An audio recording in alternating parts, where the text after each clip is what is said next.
আমরা রেডি হয়ে গেছি, আমরা যাচ্ছি ঘুরতে। আমি রেডি, মা রেডি, মাসি রেডি, সব বেরোচ্ছি এখন।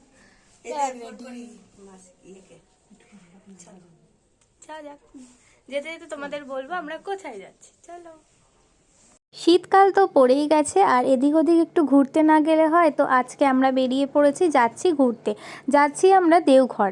আমরা যেহেতু অনুকূল ঠাকুরের দীক্ষিত, তার জন্য আমরা চললাম দেওঘর ঠাকুরবাড়ির উদ্দেশ্যে। তা আমাদের ট্রেন নৈহাটি থেকে রওনা দিয়ে দিয়েছে, আর কিছুক্ষণ পরে আমিও ওপরে উঠে পড়েছি। একদম আমার আপার সিট ছিল, তা আমি উঠে একটু রেস্ট নিয়ে নিচ্ছিলাম, আর আমার তো ভীষণ ঘুম পাচ্ছে। যেহেতু আমরা দুপুর বেরিয়েছিলাম, আমাদের 2:22-এ ট্রেন ছিল। ট্রেনটা একটু 10 মিনিট লেট করেছে, বাট ওই আর কি রেস্ট নেওয়ার সময়, তাই ওপরে উঠে আমি একটু রেস্ট নিয়ে নিচ্ছিলাম। আর দেখতে দেখতে তোমাদের সাথে কথা বলতে বলতে আমাদের নামারও সময় হয়ে গেছে। এখানে আমরা সবাই দাঁড়িয়ে আছি ট্রেন থেকে নামবো বলে। এখানে আছে প্রদীপ কাকু, আরও অনেকে আছে। যাই হোক, পিছনে সব আমাদের লোকজন রয়েছে, নামবো বলে রেডি আমরা। অনেক লোক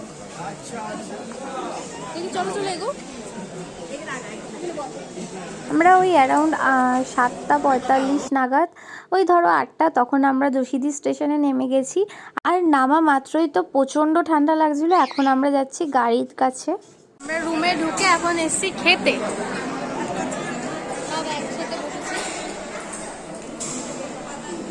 আর এটা একটা ভালো দিক, এই যে এখানে শাল পাতায় খাচ্ছি, খেতে যাচ্ছি। কি কি আছে প্রসাদে, চলো তোমাদের সাথে শেয়ার করি। প্রসাদে ছিল ডাল, ভাত আর একটা আলু দিয়ে তরকারি। খেয়ে দিয়ে চলে এসেছি রুমে। তো আজকের ভিডিওটা এই অবধি, দেখা হচ্ছে নেক্সট পার্টে। ততক্ষণ স্টে টিউন, বাই বাই।